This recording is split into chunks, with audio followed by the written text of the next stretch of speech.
595 টাকার গল্পটা কিভাবে শুরু হলো? মানে মেসটা আসার পরে আমরা সবাই ভয় খেয়ে গেছি, এইটার ভয় আর কি পলাইছি। পরে এক পর্যায়ে দেখলাম পুরো হট্টগোল, হট্টগোল। 2 মাস 3 মাস শিকল দাবাইন্দা রাখতো। কি বলেন? তারপরে মনে করেন ছাড়লেই পলাইতাম। ওরা কোনো মাংস ব্যবসায়ীর কাছে একটা গরু বিক্রি করছে কিনা, ওদের গরু ওরা জবাই করে বিক্রি করে, তা মাংস দোকানদাররা দেয় না। তাদেরকেও কি বোঝানো যায় না যে আপনারা একটু কম মুনাফা করেন, অতি মুনাফা করেন? ওদেরকে বুঝানোর লোকটা কে, আর ওদের সামনে কে যেতে পারে? আপনি দেখেন এই গোশটা আমরা 500 টাকা কেজি গোশ বিক্রি করতে পারি সরকার চাইলে। এগুলো সবই আপনার মাংস বিক্রির প্রফিট? মাংস বিক্রি প্রফিট দিয়ে এটা যে কত শত কোটি টাকা! অনেকটাই। আসসালামু আলাইকুম প্রিয় দর্শক, আপনাদের সবাইকে আমন্ত্রণ জানাচ্ছি all time milk bread presents the RJ Kibria শোতে। আজকের এই অনুষ্ঠানে যিনি আমার সঙ্গে রয়েছেন তিনি অন্যরকম সেলিব্রিটি, এবং সেলিব্রিটি বলবো আমি এই কারণে যে আমরা একটা কথা বলি যে রিয়েল লাইফ সেলিব্রিটি যাকে বলা হয় সেরকমই একজন। পুরো রমজান মাস জুড়ে বাংলাদেশের সোশ্যাল মিডিয়াতে যাকে ঘুরে ফিরে পাওয়া গেছে এবং যাকে নিয়ে আলোচনা হয়েছে, কখনো কখনো সমালোচনাও হয়েছে, এবং তিনি একটা অনন্য উদাহরণ। আমার জানা নেই যে এই প্রথম বাংলাদেশে তিনি তৈরি করলেন, এবং সেই উদাহরণের পথ ধরে যদি আমরা অনেকেই হাঁটি তাহলে একটা অন্যরকম বাংলাদেশ পাওয়া সম্ভব। তো যার কথা বলছি তিনি হচ্ছেন, এক নামেই তাকে আপনারা চিনবেন, তিনি হচ্ছেন খলিল, এবং তার একটা পুরো নাম আছে, নিশ্চয়ই আমি তার মুখে শুনবো। চলুন তাকে আমরা স্বাগত জানাই। খলিল ভাই, আমি খুব সম্মানিত বোধ করছি আপনাকে আমাদের এই অনুষ্ঠানে পেয়ে। আলহামদুলিল্লাহ। কেমন আছেন আপনি? আলহামদুলিল্লাহ, ভালো আছে। আপনার পুরো নামটা একটু বলেন। আমার পুরো নাম হলো খলিলুর রহমান। খলিলুর রহমান। জি। আপনি বিখ্যাত হয়ে গেছেন আপনার গোস্তের দোকানের জন্য, আমি যদি ভুল না করে থাকি, সবাই চেনে এখন আপনাকে। আপনাদের দোয়া। জি নিশ্চয়ই, এবং আপনি যে কাজ করেছেন সেটা আসলে এই সম্মান পাওয়ারই বিষয়। খলিল ভাই, আমরা সাধারণত আমাদের অনুষ্ঠানে যেটা করি যে আমরা আপনার পুরো লাইফের গল্পটাই নিয়ে আসতে চাই, শুধু আপনার গোস্তের দোকানের গল্প আমরা শুনবো না, ডেফিনেটলি ওটাকে আমরা হাইলাইট করতে চাই, কিন্তু আপনার একেবারে আপব্রিঙ্গিং ছোটবেলা থেকেই শুনতে চাই। কোথায় কেটেছে, কেমন পরিবারে জন্ম হয়েছে আপনার? আমার পরিবার আলহামদুলিল্লাহ সচ্ছল পরিবার ছিল। তা আমি আমার বয়স যে সময় মানে সাবালক হই, আমার বয়স যেরকম 7 বছর, ওই টাইম থেকে আমরা যেহেতু ওই টাইমে আমাদের বাড়িটা গ্রামের বাড়ি ছিল, ওই যে বেড়াই 100 ফিটে, মানে ঢাকার আশেপাশে? এটা হ্যাঁ, ওই যে বেড়াই 100 ফিট নতুন ঢাকার ভিতরেই? জি। আপনার বাবা কি করতেন? আমার বাবা ব্যবসা করতেন। কিসের ব্যবসা করতেন? চামড়া ব্যবসা করতেন। চামড়ার ব্যবসা করতেন। তার মানে আপনার ছোটবেলা থেকে মোটামুটি পশু প্রাণীর সাথে পরিচয় ছিল? জি জি জি, আমার বাবা চামড়া ব্যবসা করতেন। তা আমি লেখাপড়া করতাম। তা আমার বয়স যে সময় 12 বছর বয়স, ওই টাইমে আমার লেখাপড়া তার মন বসে না। কেন? 10 বছর বয়সে আমার লেখাপড়াতে মন বসে না, মানে ব্যবসার প্রতি খুব আগ্রহী ছিলাম, যেহেতু আমাদের এলাকাটা ব্যবসায়ী সবাই, তো ব্যবসার প্রতি খুব। আব্বা অনেক চেষ্টা করছে লেখাপড়া করার জন্য, এক পর্যায়ে নিয়ে আমার এতিমখানা ভর্তি করছে। কি বলেন? হ্যাঁ, পরে এতিমখানা ভর্তি করছে, তো ওখানে মন বসে না, তা ওখানে খালি পলায় আইসা পড়ি। তা আসে পরে একদিন আব্বা নিয়ে ওই এতিমখানা, একেএম রহমতুল্লাহর এতিমখানা, এই এতিমখানাতে ভর্তি করলো। ওই সময় 300 টাকা মাস দিত আর কি।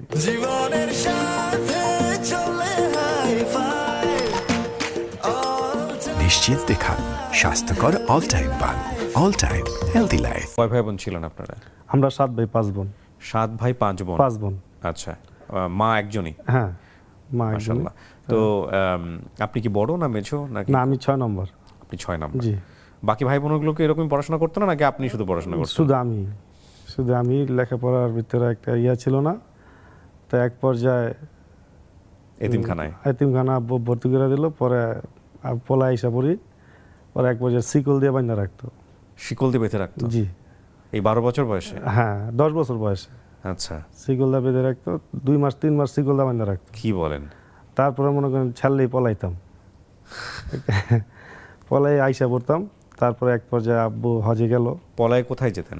পলায় ওই যে মানে কাজ খুঁজতাম, মানে বাড়িতে থাকবো না, আমাকে যদি শাসন করে আমার বাড়ি ভালো লাগে না? বাড়ি ভালো লাগে না।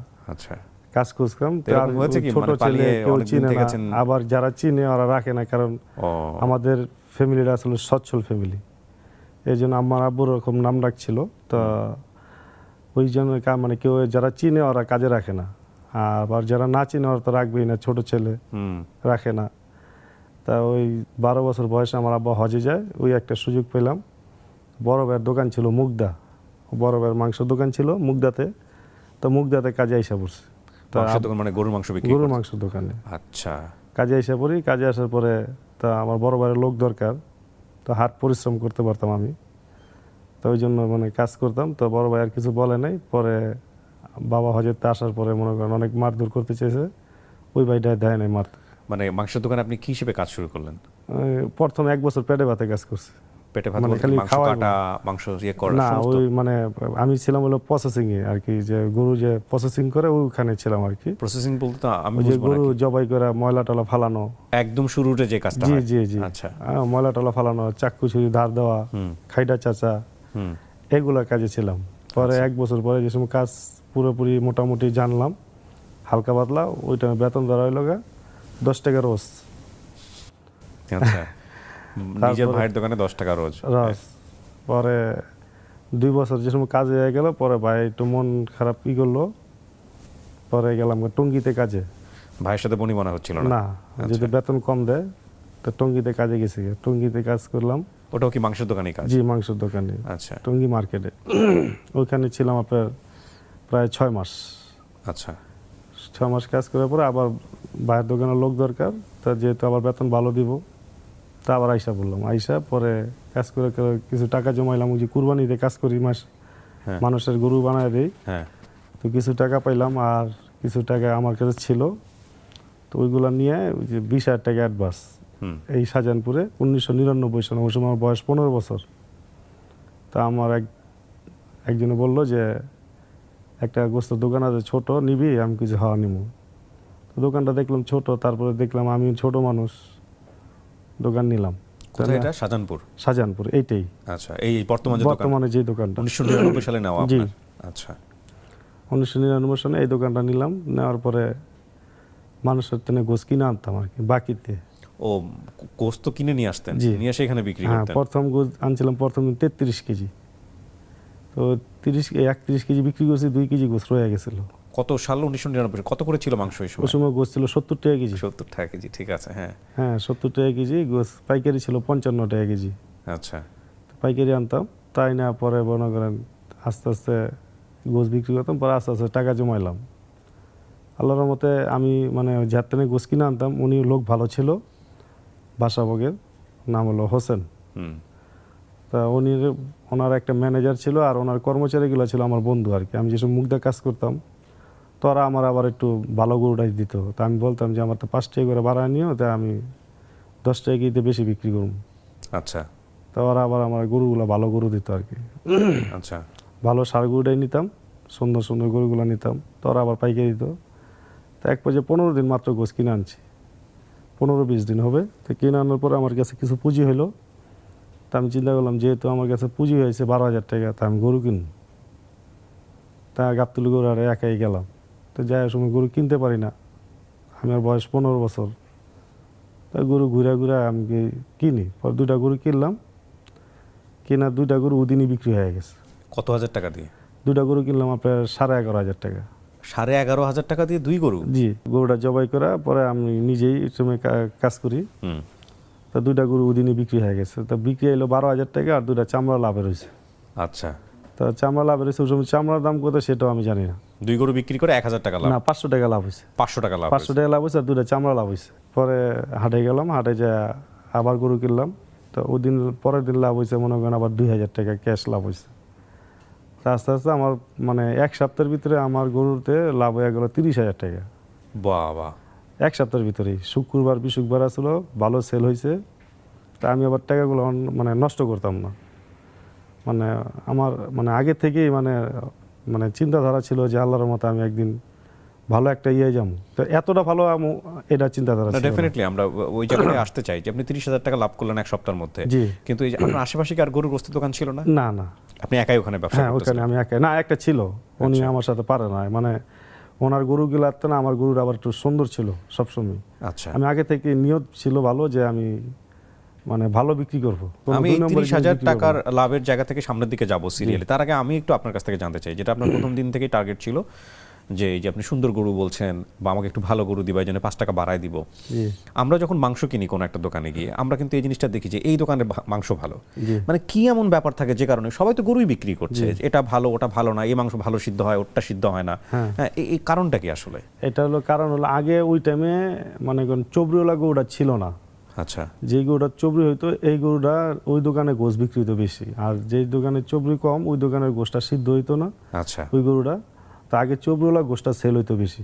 তো আপনি গরু চিনতেন কিভাবে যে এই গরুটা কেনার সময় যে এই মানে গরুটা ভালো হবে? শাবল, মানে দেখতেই তো সুডাম এরকম আর কি, দেখতেই বোঝা যায় যে এটা ভালো চবরি হবে, ভালো গরু আর কি। আচ্ছা তো যে মনে করেন আমার কাছে যে সময় আপনার 30,000 টাকা হইলো, তা আমি করলাম কি এক একটা দুইটা ষাঁড় গরু কিনলাম আপনার 27,000 টাকা দিয়ে, বড় বড় খুব সুন্দর। তো দুইটা ষাঁড় গরু কিনা নিজেরও ভয় ঢুকে এলাকা যে এত বড় বড় ষাঁড় গরু কিনলাম, বেচতে পারি কিনা আল্লাহ জানে। কিনছি তো কিনছি, পরে এটা আসলে বুধবার দিন তো কিনা আনছি, আনার পরে বৃহস্পতিবার দিন একটা দোকানের সামনে বানছি, আর একটা সকালে জবাই করছে। তো সকালবেলা আমার এখানটা আবার ওই যে জগিং করতে যায় মানুষ, হাঁটতে যায়, আর ওই যে খিলগা যে ফ্লাইওভারটা হয়েছে এইটা চালু হয়ে যায়। তো ওই সময় গরুটা যে মানুষ ওষুধ তো ফ্লাইওভার দেখার জন্য অনেক মানুষ আসতো, তো ওই দেখতো যে আমি ভালো গরুটা জবাই করতাম। তো বৃহস্পতিবার 2 গরু নিয়ে বুধবার দিন 2টা গরু আনছি, আনার পরে 2টাই জবাই করছি। একটা জবাই করছি মানে 8টার ভিতরেই শেষ, তো ওটা আবার জবাই করছি, ওটা মনে করেন 10টার ভিতরে শেষ। বাহ। তাই আমি মানে অবাক হয়ে গেলাম যে এটা কী হলো, এত বড় বড় গরু আনলাম, যে ডরাইলাম একটা বৃহস্পতিবার জবাই করবো, একটা শুক্রবার জবাই করবো, এই চিন্তা করে আনছি। তা আল্লাহর মধ্যে 10টা দিয়ে ঘুষের পরে আবার ওই যে যাতে পাইকারি আনতাম এর দোকানে গেছি, এর দোকানে যা পরে ওনারা বললাম যে আমার 2টা গরু দেন, কয় না গোশ দেবো, গরু দিতাম না। তা আমি কি ঠিক আছে গোশই দেন, তা গোশ নিয়ে এলাম 2 গরু। তো ওইখানে লাভ হয়েছে আপনার 1,000 টাকা কিনা গোশতে, আর এমনি লাভ হয়েছিল আমার 2 গরুতে প্রায় 7,000 টাকা। তো 7,000 টাকা লাভ হওয়ার পরে পরে আবার অনেক টাকা হয়ে গেল, আমার চামড়ার একটা বিল পাইলাম, চামড়ার দাম তো 2,500 টাকা করে। তো 50,000 টাকা পেলাম চামড়ার বিল। তো আমার কাছে টাকা হয়ে গেল প্রায় লাখের কাছাকাছি। মাশাআল্লাহ। তা আমি তো মনে করেন টাকা রাখবো কোথায়। বয়স তখন কত আপনার? এই সময় আমার বয়স 16 বছর। 16 বছরে আপনি লাখপতি তখন? জি জি। তা 1 বছরের ভিতরে আমি প্রায় লাখ টাকার মতন হয়ে গেছে। পরে আমি চিন্তা করলাম টাকা রাখবো কোথায়, এত টাকা তো আমার ব্যবসা লাগে না। তো এই যে ছোট একটা মানুষ দোকানে বসতেছে, কাস্টমাররা এসে বিশ্বাস করতো আপনাকে? জি, ওই মানে আমি তো সামনেই গরু জবাই করতাম, একদম ভালো ওখানেই দেখে ওখান থেকে মানুষ দেখেই নিত আর কি। রাইট। আবার গরুগুলো বান্ধে রাখতাম সামনে, তো মানুষ বলেই তো কালকে আমার জন্য 2টা সামলানো রাখবা, এই করলে মানে তুমি তাই করে সবাই আদর করতো আগে থেকে, আমার 2টা সিনা রাখবা এরকম বলে যেত আগে থেকে। থেকে। আর যারা পছন্দ করতো ওরা তো রেগুলার কাস্টমার, হ্যাঁ। একই দোকান থেকে বারবার জি, তারা জি। নেবে। জি। পরে দেখা গেল যে আমি ওই 1 লাখ টাকা নিয়ে হাটে গেছি। আচ্ছা। ওই দিন আসলে আপনার রবিবার আগে মাংস দোকান বন্ধ ছিল। হাটে যা আমি 1 লাখ টাকা আপনার 6টা গরু কিনলাম। 6টা গরু? জি, গাবতলী হাটের সবচেয়ে বড় বড় গরু ষাঁড় গরুটা আমি কিনছি, 6টা গরু কিনছি। তো মানুষ মানে ওই সময় সারা ওই গাবতলী গরু হাটে নগদ টাকা গরু কেনার লোক মাংস ব্যবসায়ী খুব কম ছিল। আর আমি নগদ টাকা কিনছি 6টা গরু এবং বড় বড় ষাঁড় গরু। আবার এরকম একটা ছেলে, ছোট একটা ছেলে, দেশি গরু। তা সবাই মানে খালি আলোচনা করতেছে এই ছেলেটা দোকান কই, এত বড় বড় গরু প্রতিদিন কিনে নগদ টাকা দেয়। মানে অনেক ব্যাপারীগুলা এরকম মানে মুখে মুখে আলাপ করতো আর কি। পরে 6টা গরু আইনা বানলাম রবিবার দিন, সোমবার দিন দোকান খুললাম। প্রথমে একটা জবাই করলাম, জবাই করার পরে 5টা বান্ধা, মানুষ খালি গরু দেখে আর খালি কয়ে যায় সামলানো রাখবা, সিনা রাখবা, এরকম বলেই তো ওদিনই 6 গরু শেষ। ওরে বাবা। 3টা গরু বিক্রি করলাম আপনার দুপুর পর্যন্ত। তো আমি কইলাম দুপুরের পরে বিক্রি হয় কিনা আমি জানি না। তা একটা ছেলে ছিল আমার মতনই পরিশ্রমী, ওর নাম হল সাত্তার, এমন ডাক নাম হলো কালু। হ্যাঁ। তারপর আর কইলাম যে তোর দুপুরবেলা শিল্পী হোটেলটা খাই। তো 15টা পেলে গরু গোস, তো 2জনে মিলে খাইলাম। আমি কই কি তা এক কাম করি একটা জবাই করে দেখি। কয় মেয়ে কালকে বেচবো না? আমি কই কালকেরটা কালকে, আজকেরটা আজকে। জবাই করলাম, ওই সময় অফিস ছুটি হলো 3টার দিকে 4টার দিকে। জবাই করার সাথে সাথে যে মনে করেন আপনার কেমনে বুঝাই কমু যে মানে 3টা গরু যা ছিল ওটা মানে কোবায় দিতে যতক্ষণ লাগছে আর কি। ওই দিন আমার 6 গরুতে লাভ হয়েছে প্রায় 40,000 টাকা। মাশাআল্লাহ মাশাআল্লাহ। মানে গরুটা কিনা পড়তা ছিল, তা আমার আবার মানে অভিজ্ঞ নিতাম যে আজকে এই গরুটা এত টাকা কিনছি, এই সাইজের গরুটা। তো এর চেয়ে বড় গরুটা আমি 2,000 টাকা বেশি কিনবো, কিন্তু গোস হইব প্রায় 1 থেকে 1.5 মণ বেশি। ততদিনে তো আপনার হাত চলে আসছে, অভিজ্ঞতা চলে আসছে। তারপরে আল্লাহর রহমতে ওই সপ্তাহ মানে পুরা সপ্তাহে আপনার প্রায় আবার 1,10,000 মতো লাভ হয়েছে। এই টাকাগুলো রাখতেন কই আপনি? এখন এই টাকাগুলো রাখার জায়গা নাই।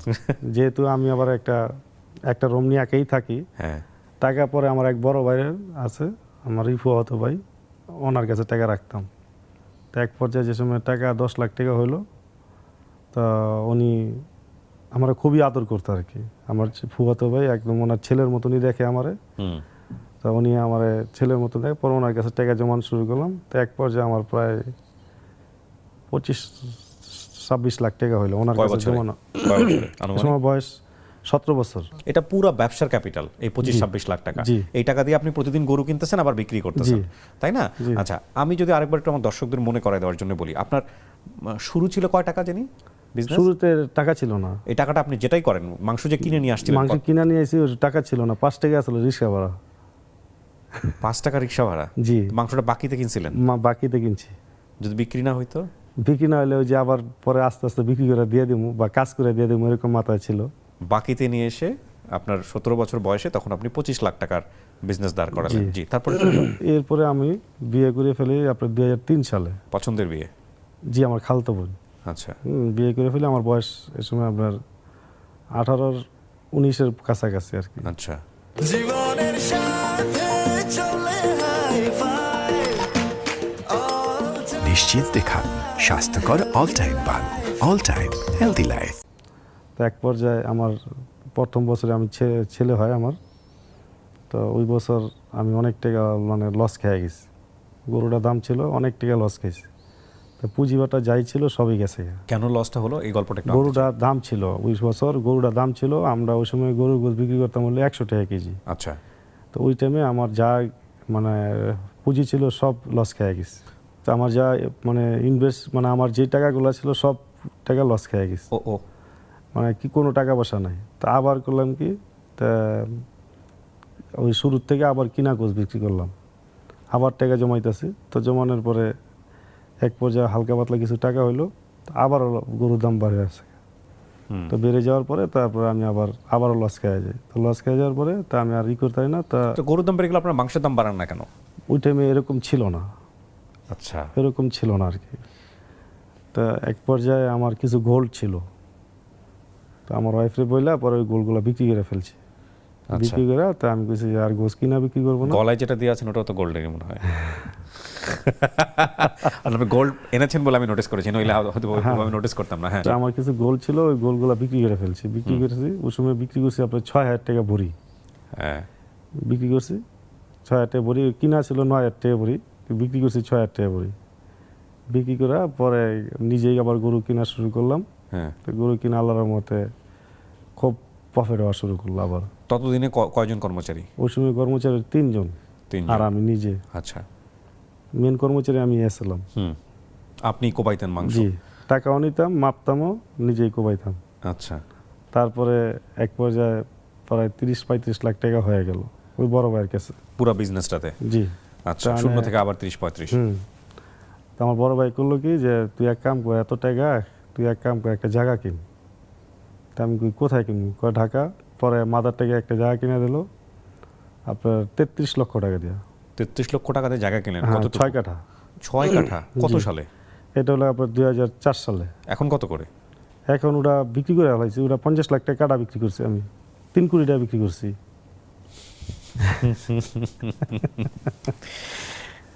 ক্লাস 2 পর্যন্ত পড়াশোনা করে মানে আপনার ব্যবসায়িক পরিবারে হওয়ার কারণেই হয়তো এই সুযোগটা হয়েছে আপনার। আপনি দেখেছেন যে আসলে না, আমার দ্বারা পড়াশোনা হবে না, ব্যবসায় করবো, ব্যবসায় না, একটু ঢুকে গেছেন। তো আমি যখন এগুলো আপনার গল্পটা শুনছিলাম তখন আমরা আসলে যারা এই প্যাটার্নালিস্টিক এডুকেশনের মধ্যে দিয়ে যাই সবসময়, একটা ছেলে অনার্স পাস করে, মাস্টার্স পাস করার পরে জুতার তলা ক্ষয় করে একটা 20,000 25,000 টাকা স্যালারির একটা চাকরির জন্য কি পরিমাণ পরিশ্রম করে। সেখানে 17-18 বছর বয়সে আপনি অলরেডি মানে আরও কয়েকটা মানুষের কাজের ব্যবস্থা করেছেন, এবং বিয়ের পরে বছরখানেকের মধ্যে আপনি একটা জমি কিনে ফেললেন এবং ঢাকার মধ্যে। কিন্তু আপনাকে ওই যে আমাদের বলে না যে সামাজিকভাবে কিন্তু অনেক সময় অন্য চোখে দেখা হয়, যারা মাংস কাটে, কসাই বলি আমরা। জি। আপনাকে যখন বলতো আপনার খারাপ লাগতো না? হ্যাঁ, ওই টাইমে খারাপ লাগতো। যে ওই টাইমে তো কষাই আসলে আমি ওরকম কারোর সাথে এরকম খারাপ আচরণ করি নাই। মানে আমার এই কষাই আমার আসলে বলে অনেক। না কিন্তু পেশার পরিচয় যখন আসে, ছেলে কি করে, ছেলে কসাই, জি এইটা আপনার নিজের থেকে কেমন লাগতো? যে না, না, আমার নিজেতে খারাপই লাগতো। খারাপ লাগতো না? জি। এবং কিন্তু এখন কিন্তু কষাই কেউ বলে না, এখন কসাই সমস্ত বলে। সবাই মাংস ব্যবসায়ী বলে, মাংস বিক্রেতা বলেন। হ্যাঁ, কারণ যেহেতু আল্লাহর রহমতে সারা বাংলাদেশের মানুষ শিক্ষার হার বাড়ছে, সবাই জানে। জি জি, এটাই আর কি। তো যে জায়গা কিনলেন 33 লাখ না 31 লাখ টাকা জি। দিয়ে, তারপরে জায়গা কিনা ওটা 33 লাখ টাকা জায়গা কিনলাম। তো এক পর্যায়ে আমার ওয়াইফে বললাম যে, আমার ওয়াইফে বলতেছে যে এক কাজ করি আমরা, টাকা আমাদের ঘরেই রাখি। ঠিক আছে, ঘরে প্রায় 80,000 টাকা আছে আর কি জায়গা কিনা। পরে 80,000 টাকা, আমার মন খুব খুশি, ঢাকার ভিতরে একটা জায়গা কিনা অনেক খুশি আমি। তা এক পর্যায়ে আমার একটা লোক শাহজাহানপুরের আমার খুব মহব্বত করতো, তো সে বললো যে এদিকে আয়। তা আমি খুব ভয় খেয়ে গেছি। তা আমার নিয়ে কয় ব্যাংকে লয়ে গেল, এই আর একটা অ্যাকাউন্ট করে দেন।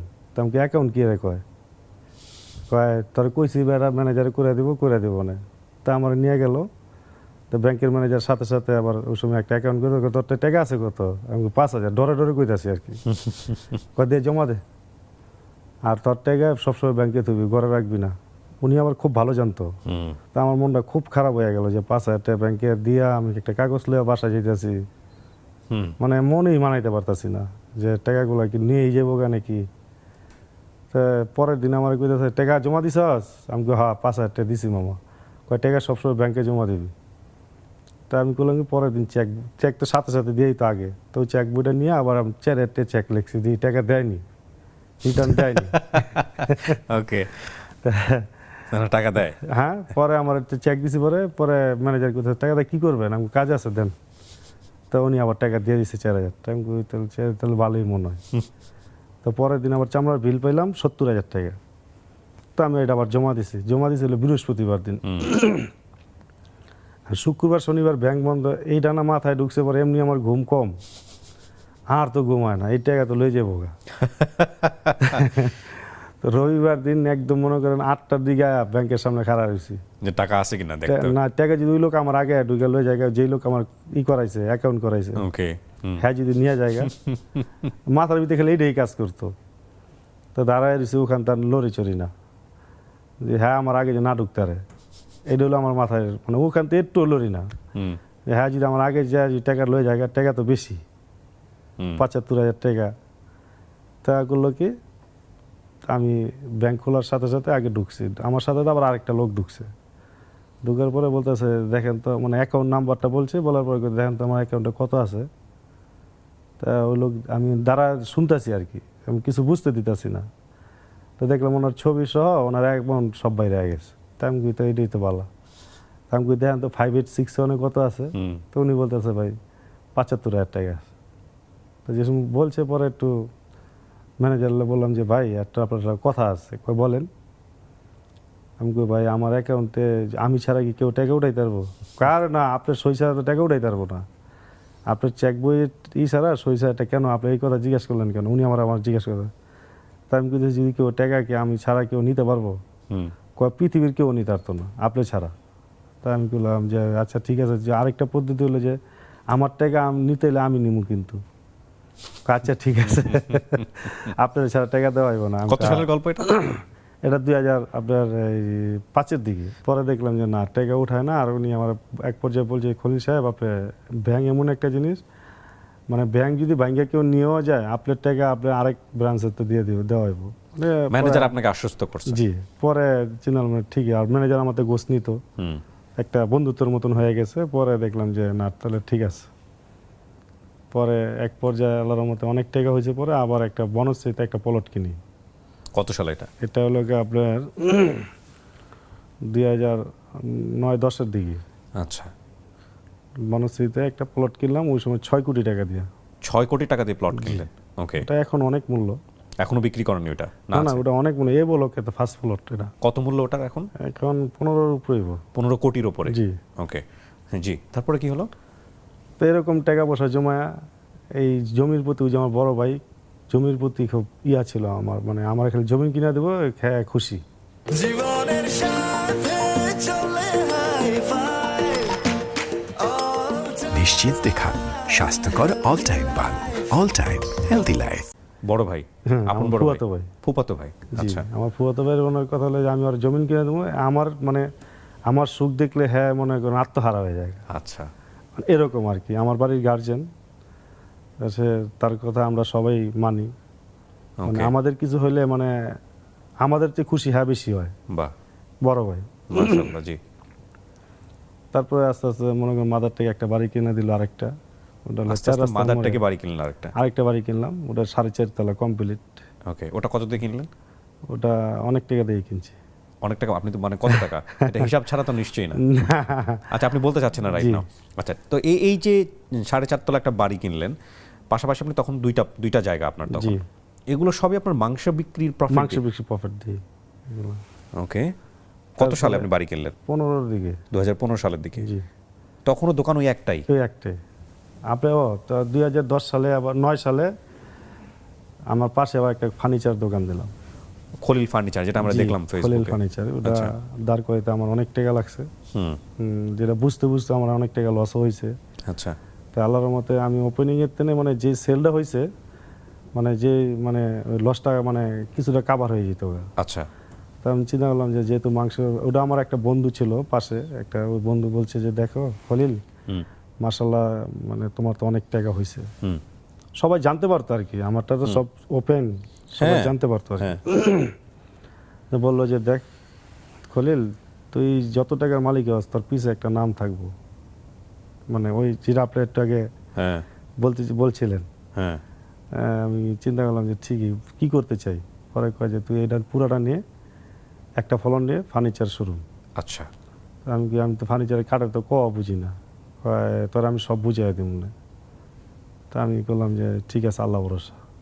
30 লাখ টাকা অ্যাডভান্স না, নিচতলাটা নিলাম। পরে আস্তে আস্তে আস্তে আস্তে পুরো বিল্ডিং নিয়ে নিলাম, মানে দোতলা, নিচতলা, দোতলা, 3 তলা হলো আপনার শোরুম, বাদ বেড হলো আপনার মানে গোডাউনের হিসাবে আর কি রাখছি। তারপরে এই ফার্নিচার ব্যবসার পরে মানে ওটা কেনার পরে মানে যেহেতু আমি টাকা নষ্ট করি না, তারপরে এক পর্যায়ে আমার ওয়াইফ বলতেছে যে শাহজাহানপুরে একটা বাড়ি কিনেন। শাহজাহানপুরে আরেকটা? জি, পরে শাহজাহানপুরে একটা 5.5 তলা বাড়ি কিনি। ডিরেক্টলি তৈরি হওয়া বাড়ি কিনছেন? জি, কমপ্লিট বাড়ি, আচ্ছা, 2 ফ্ল্যাটের বাড়ি। তারপরে আরেকটা যেটা আমার জবাইখানা কারখানা, হুম, ওটা আবার 4.5 কাঠা, ওটাও কিনে ফেলছেন? ওটাও কিনে এনেছি। মানে ওই জায়গাটাই প্রথমে আপনি ভাড়া ছিলেন, জি, তারপরে মালিকের কাছ থেকে ওটা কিনে ফেলছেন? কিনে এনেছি। কতটুকু জায়গা ওটা? 4.5 কাঠা। তো অনেক বড় তো। জি, আচ্ছা, এছাড়া আর কি কি প্রপার্টি করলেন? এইগুলাই। বাড়ি 2টা, এখন জায়গা একটা তো বিক্রি করে দিয়েছেন। জি, ওকে, সেদিন দেখলাম যে ফেসবুকে আপনি এক ব্যাগ করে 1 কোটি টাকা নিয়ে চলে যাচ্ছেন বা এরকম না একটা। ওটা দোকানদারির টাকা। 595 টাকার গল্পটা কিভাবে শুরু হলো? 595 টাকা, ওটা আমি আমার এই ব্যবসার লাইফে আমি দেখি নাই যে গরু গোস বিক্রি হয় না। আচ্ছা, তা এইবার কুরবানির পরে 3 মাস পরে হয়ে গেছে, গোস বিক্রি হয় না। মানে কেটে রাখতেন কিন্তু বিক্রি হচ্ছে না? না মানে বিক্রি হইতো 2টা 3টা, আমার দোকানে মনে করেন যেদিন বিকতো না এদিনও 8টা 10টা গরু বিক্রি হইতো। রেগুলার? জি, আচ্ছা, আগে থেকেই। তা এতটা খারাপ, আবার গরুর দামটা একটু কম ছিল। তা আমি বললাম যে মাথায় চিন্তা ভাবনা যে একটু কমায় দেখি কি হয়। 800 টাকা কেজি বিক্রি করতাম। ওই সময়টাতে? জি, পরে আমি কই 595 টাকা লাগাই। একবার মাথায় এলো 650, আবার বলি যে না 595 টাকা দেখি বিক্রি করে কয়দিন। যখন 800 টাকা বিক্রি করতেছেন তখন পাশের দোকান কত করে বিক্রি করতো? একই দাম, সবাই একই দামে? সবাই একই দাম। তো আপনার একবার চিন্তা হয় না যে আপনি যখন এই 200 টাকা কমাই দিবেন তখন পাশের দোকানে কি হইতে পারে বা কি ঘটনা কি ঘটতে পারে, নাকি না, এরকম কনফিডেন্স চিন্তা- তৈরি হয়ে গেছিল? হ্যাঁ, নাকি এলাকার ছেলে, এলাকায় যেহেতু অনেকদিন ধরে ব্যবসা করেন, কেউ এসে খবরদারি করতে পারবে না? না ওরকমই চিন্তা ছিল যে আমি চিন্তা করলাম যে 595 বিক্রি করে দেখি কি হয়। আমার কিন্তু আসলে আমাদের দোকানে সাংবাদিক আসবে, হুম, আমাদের দোকানে আপনার এই আমাদেরকে নিয়ে মানে এরকম টিভিতে দেখাইবো, হুম। এটা কখনোই মাথায় ছিল না। আপনার জাস্ট মনে হয়েছে যে মাংস আমার বিক্রি করতে হবে, এই কারণে আমি 200 টাকা দাম হ্যাঁ, কমাই দেখি কি জি। দাঁড়ায়। আচ্ছা, তারপর? 595 টাকা বিক্রি করে দেখলাম যে প্রথম দিনই তো মাশাল্লাহ মানে ব্যাবল সেল। ওদিনই বিক্রি করছে 30টা, পরের দিন বিক্রি করছে 40টা। মানে এটা কি আপনি দোকানের সামনে সাইনবোর্ড ঝুলাই দিয়েছিলেন? সাইনবোর্ড ঝুলাই দিছি, 200 সাইনবোর্ড ঝুলাই দিছি। এবং 2 দিন বিক্রি করার সাথে সাথে ইউটিউবার যারা এরা গিয়া ভিডিও করলো, পরে এই মানে ছড়ায় পড়লো এই জিনিসটা। পরে 1 সপ্তাহের ভিতরে আবার ভোক্তা অধিকার এসে আমার ফুল দিল। ও আচ্ছা, জব্বর ভক্ত সাহেব। অধিকার এসে, জি, আচ্ছা। আসা ফুল দেওয়ার পরে মানে ম্যাজিস্ট্রেট আসার পরে আমরা সবাই ভয় খেয়ে গেছি। এটা কবে ঘটছে? এটা হলো গিয়ে 1 সপ্তাহের ভিতরে। রমজানের প্রথম সপ্তাহ? না না না না, তাহলে? এটা হলো গিয়ে আপনার এই আরো 5-6 মাস আগে। 6 মাস আগের গল্প এটা? জি। আচ্ছা, তা ভক্তদি মানে যেসব ম্যাজিস্ট্রেট আসছে পরে আমি ভয় খেয়ে গেছেন। ভয় খাই আমি আর গিয়ে পলায় গেছি আর কি। পলায় গেছি পরে উনি বলতেছে না আমরা আসছি ওনারা সাধুবাদ জানানোর জন্য। তো ওনারা বললেন থাকতে। তা আমি এটা আবার শুনতেছি, মানে আমার তো পাশে অনেক থেকে? স্টাফ, হ্যাঁ, তো শুনতেছি যে ওনারা বললেন কালকে থাকতে, আমরা কালকে ওনার সাথে আমরা দেখা করব। তা ওরা আবার খুব খুশি হয়ে গেছে যে ভক্ত অধিকার আসা মানে কি জরিমানা করা, ম্যাজিস্ট্রেট আসা মানে জরিমানা, এইটার ভয় আর কি পলাইছি। হুম, পরে এক পর্যায়ে পরের দিন আবার আসলো যে খলিল সাহেবের ডাকেন, আমি গোডাউনে ছিলাম, পরে আমার ডাইকে নিয়ে আসলো, পরে আমি সালাম দিলাম, পরে আমার ফুলের তোড়া দিল একটা, খুব বাহ। উপহার দিল, পরে বললো যে আপনি রবিবার দিন আপনি আমাদের এখানে আপনার দাওয়াত এবং আপনারা কয়েকদিন মাংস ব্যবসায় যাবেন। আচ্ছা, তা আমি গেলাম, ওই যে আপনারা মনে হয় ভিডিওতে দেখছেন এটা। তা আমি জানি না যে আমাদের ফুলের মালা দেওয়া হবে বা এরকম কিছু বা এরকম হট্টগোল হবে, সেটা আমি জানি না। জি। তো এরকম যেমন আপনারা আজকে ডাকছেন এরকম সাদা মনে গেছি, তো যা বসতে দিল, বসলাম, পরে এক পর্যায়ে দেখলাম পুরো হট্টগোল। হট্টগোল? দেখছেন তো আপনারা ভিডিওটা? এটা আরো মাংস বিক্রেতা যারা ছিল ওরা? জি, জি। আচ্ছা, তো আমি দেখলাম 10 দিনে আমার লস হয় নাই, মানে কিছুটা প্রফিট হয়েছে। মানে ওদের বক্তব্য কি ছিল? হ্যাঁ, আর ওদেরকে নিয়ে গেছে, ওদের বক্তব্য? ওদের বক্তব্য ছিল আপনার 700-750 টাকা বিক্রি করা। জীবনের সাথে চলে হাই ফাই নিশ্চিন্তে খান স্বাস্থ্যকর অল টাইম পান। All time healthy life. মানে আপনাকে উদাহরণ হিসেবে দেখাচ্ছিল এখানে জি। যে এই লোক যদি 600 টাকায় পারে আপনারা কেন পারবেন না? হ্যাঁ হ্যাঁ, এটা ছিল এটা issue। আপনি দেখছেন তো? হ্যাঁ, আপনারা কিন্তু সবাই ওনারা ভিডিওটা বলতেছে দেখছেন? যে না, এটা 800 টাকায় বিক্রি 800 করতে। টাকাই। পরে এক পর্যায়ে আমি ওনাদের কথা শুনি নাই, তা আমি 595 টাকায় বিক্রি করলাম। তা আমি যত বিক্রি করে দেখলাম যে ওই যে নির্বাচন আইলো, নির্বাচনের কিছুদিন আগ থেকে 1 সপ্তাহ গরুর দামটা বেড়ে গেল, হুট করে বেড়ে গেল। বেড়ে যাওয়ার পরে আমি আবার 650 টাকা বিক্রি করলাম। বিক্রি করার পরে পরে আবার 695 টাকা বিক্রি করতেছি। বিক্রি করার পরে 695 টাকা বিক্রি করছি 1 মাস। দেখলাম যে না, লস হয় না আমার। তা আমি কি, যেহেতু আল্লাহ আমার মোটামুটি ভালো রাখছে, তা আমি এইভাবে বেঁচে যাবো, আমার কাস্টমার দরকার। তার মানে বিষয়টা দাঁড়াচ্ছে যে গরুর দামের সাথে আপনার মাংস বিক্রির দাম ওঠানামা করতেছে। জি, গরু যদি আপনি সস্তায় পান, আপনি মাংস সস্তায় দিচ্ছেন। সস্তায় দিই। বিউটিফুল। তো অন্যান্য দোকানীদের কমপ্লেনটা কোথায় তাহলে? অন্য অন্য দোকানে ওরা সাহস করতে পারে না আর কি, আর ওদের এত সেল করতে পারবে না। তো আমি যদি ইচ্ছা করি যে আমি বিক্রি করব, আমার দোকানের স্টাফ আল্লাহর মতো বাংলাদেশে এত দক্ষ স্টাফ বাংলাদেশে কোনো মাংস দোকানে নাই। আচ্ছা, মানে এত দ্রুত, এত দুর্দান্ত স্টাফ এই বাংলাদেশে কোনো একটা দোকানে নাই। কতগুলো গরু সেল হচ্ছে এখন আজকের এই দিনে? আজকে আমি প্রতিদিন 40টা বিক্রি করে বন্ধ করে দিই। 40 বিক্রি করে এক বন্ধ একটা করে? গরুর দাম 2 লাখ টাকার উপরে। 2 লাখ টাকার উপরে? জি, 2 লাখ টাকার নিচে কোনো গরু নেই। আপনার পার ডে প্রফিট থাকে কিরকম সমস্ত দেনা এখন পাওনা তো দিয়ে? বলতেছি আপনাকে, পরে যেহেতু আবার রমজান মাস আইলো, পরে আবার চিন্তা করলাম যে যেহেতু পৃথিবীতে সব, যেহেতু আমি একটা মুসলিম, পৃথিবীর সব মুসলিম দেশে পণ্যের দাম কমায় দেয়, তা আমি দেখি আবার কমায় কি হয়। কিন্তু আমার কিন্তু ওই সময় 695 টাকা কিনেই পড়ে। আচ্ছা, তারপরে সাহস করছি যে রমজান মাসটা আমি দেখবো, একটু ঘাটতি আছে, লসে আছি এখন একটু লসে আছেন, হ্যাঁ। কিন্তু এটাতে আপনার কোনো আফসোস নাই? না, আমার আফসোস নেই, লসে আছি যেহেতু রমজান মাস আল্লাহর রহমতের মাস, বরকতীয় মাস।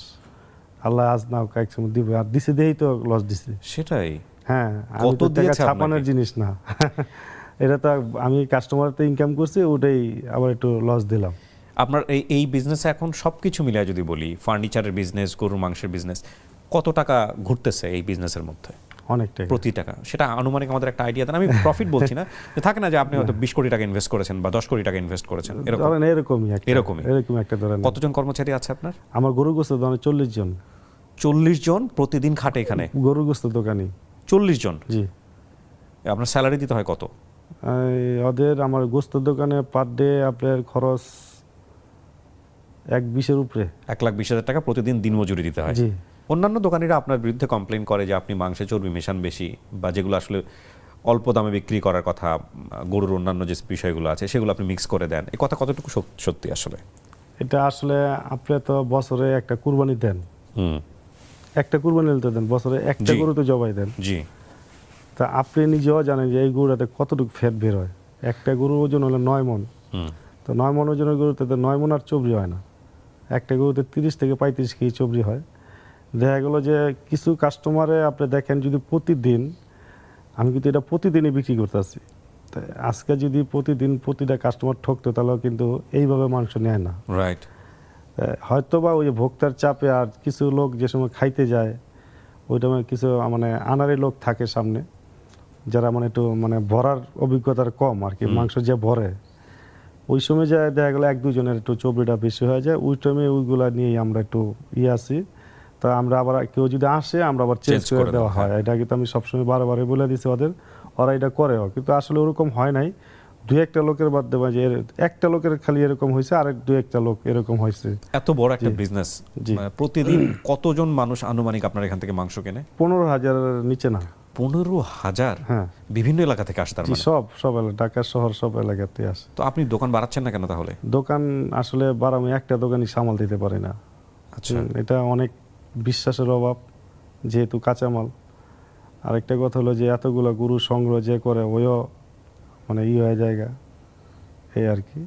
না আমার কেন জানি মনে হয় আজকের এই আপনার এই বিজনেস স্প্রেডের যদি কথা বলি, বিজনেসটা যে আরো বড় করা যায়, খলিল কিন্তু অলরেডি মাংস বিক্রয়ের ক্ষেত্রে একটা ব্র্যান্ড বাংলাদেশে, এবং এইটাকে কাজে লাগিয়ে অনেকেই শুরু করে দিয়েছে অল্প দামে বিক্রি করা। আমি দেখলাম যে চট্টগ্রামে কোথাও কিছু কিছু জায়গাতে হচ্ছে, এবং বাংলাদেশের মানুষ এটাকে খুব প্রশংসা করছে। তো আপনি যদি আগামী আরও 10 বছর মানুষের এরকম পরিচয়ের জায়গা থেকে টিকে থাকতে পারেন, তাহলে আপনার দেখা দেখি বাংলাদেশের বিজনেসের অনেকখানি চেঞ্জ হয়ে যাবে বলে আমি আমার সবার ধারণা। জন্য দোয়া করি যে এরকম যে হয়। ডেফিনেটলি হওয়া জি, উচিত, এবং এটা একটা হওয়া উচিত। অসাধারণ ব্যাপার। জি, হওয়া উচিত। আমি যদি একটু খলিল ভাই আপনার এই ভবিষ্যৎ পরিকল্পনা নিয়ে যদি একটু জানতে চাই, এখন যে অবস্থায় আছেন আলহামদুলিল্লাহ খুবই ভালো আছেন, জি। ফিউচার প্ল্যান কি করছেন, কোন দিকে আগাবেন?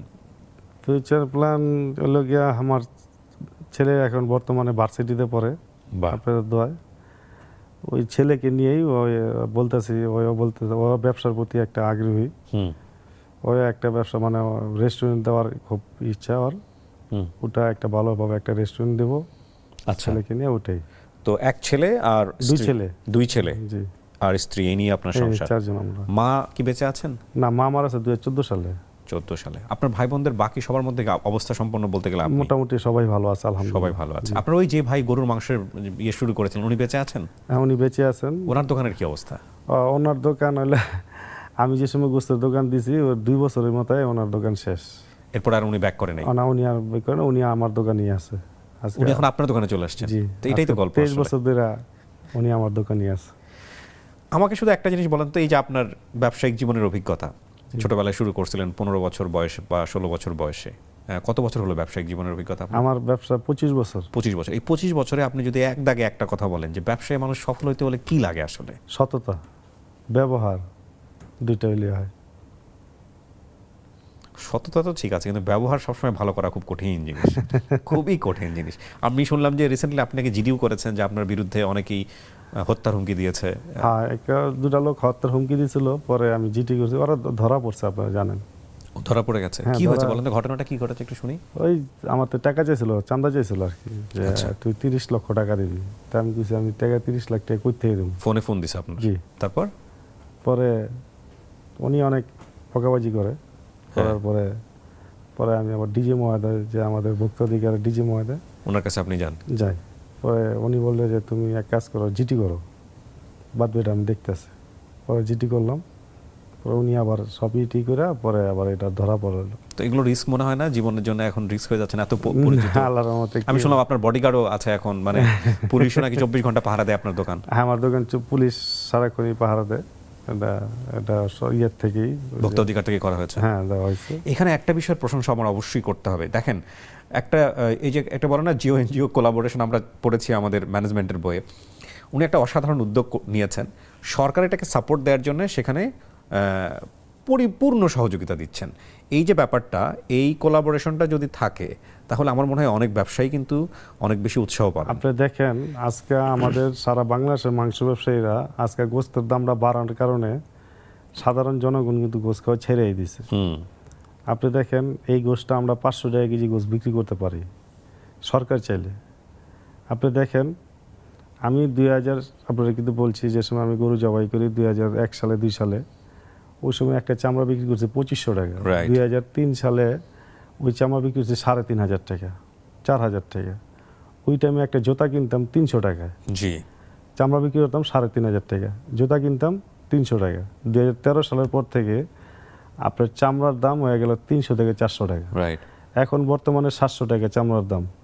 এখন চামড়ার দাম হলো 700 টাকা, জুতার দাম হলো 5000 টাকা। Right. তাহলে চামড়ার দাম কত হওয়া উচিত? চামড়ার দামটা এরকম কমে গেল কেন? এটা আসলে যারা টানারির মালিক দেখেন, এটা আসলে কিভাবে ওনারা মানে এটা পচা মাল, আর আমরা চামড়াটা করবো কি? এটা হলো পচন মাল, আর ওনারা জানে যে এই চামড়া আমাদের ছাড়া আর কোনো ওদের গতি নেই। কোনো গতি নাই। দেখেন ওনারা কিন্তু মানে দেখেন আমাদের দেশে মুসলিম দেশ, আমরা একটা কুরবানি দিয়ে মারতেছে চামড়াটা দিয়ে এতিমখানা। রাইট। তা প্রত্যেকটা এতিমখানা আপনার পুরা বছর চলে এই চামড়ার টাকা দিয়া। তা কুরবানির সময় চামড়াগুলো ওনারা 300 টাকা করে কিনা নেয়। যেই চামড়া 4000 টাকা করে কিনা নিত, এটা 300 টাকা করে কিনা। কারণ এই চামড়াটা করবো কি, মাদ্রাসার লোকটা করবো কি? তো পচন জিনিস, ঘন্টা গেলেই পচে যাবো এরকম। তো আপনি বলছেন সরকার এখানে একটা দাম নির্ধারণ করবে। সরকার যদি এগুলো একটু নজর দেয়। আরেকটা জিনিস হলো যে দেখেন ইন্ডিয়ান বর্ডারতে যদি সরকার 15 দিন গরুর আমদানি করতে পারে, মানে উন্মুক্ত করে দিত, তাহলে সারা বাংলাদেশের মানুষ আপনার 500 টাকা কেজি গরু খাইতে পারতো। না, কিন্তু এখানে আমাদের যারা এখন গরু- আমাদের যে খামারিগুলারা, হ্যাঁ, আপনারা সবাই কিন্তু বলি যে খামারিগুলা ক্ষতিগ্রস্ত হবে। আসলে খামারিগুলারা কোনো ক্ষতিগ্রস্ত হবে না।